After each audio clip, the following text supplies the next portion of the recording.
সিলেটের আরেকটি কূপে গ্যাসের সন্ধান মিলেছে। খনন কাজ শেষে সিলেট গ্যাস ফিল্ডের ৭ নং কূপে গ্যাসের সন্ধান পাওয়ার কথা জানিয়েছে Sylhet gas fields limited.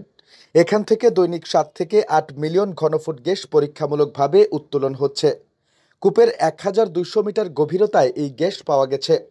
Sylhet gas fields লিমিটেডের ব্যবস্থাপনা পরিচালক মিজানুর রহমান জানান, গত ১৪ আগস্ট ৭ নম্বর কূপের ২,০১০ মিটার গভীরতায় ৬ থেকে ৭ মিলিয়ন ঘনফুট গ্যাস পাওয়া গেছে।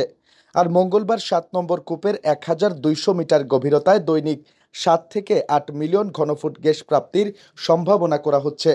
মিজানুর রহমান জানান, এর আগেও সিলেট গ্যাস ফিল্ডসের অন্যান্য কূপ থেকে পাওয়া ৬০ থেকে ৭০ মিলিয়ন ঘনফুট গ্যাস জাতীয় গ্রিডে যুক্ত করা হয়েছে।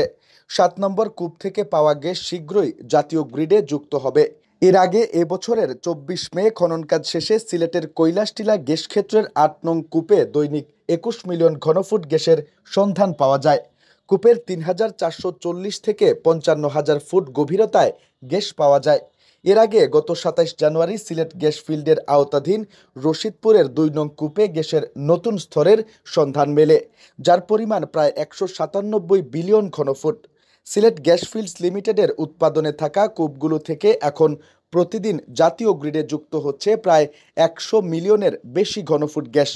চলতি বছরের মধ্যে আরও কয়েকটি প্রকল্পের কাজ শেষ করে তারা সেই উৎপাদনকে ১৫০ মিলিয়ন ঘনফুটে নিয়ে যেতে চায়।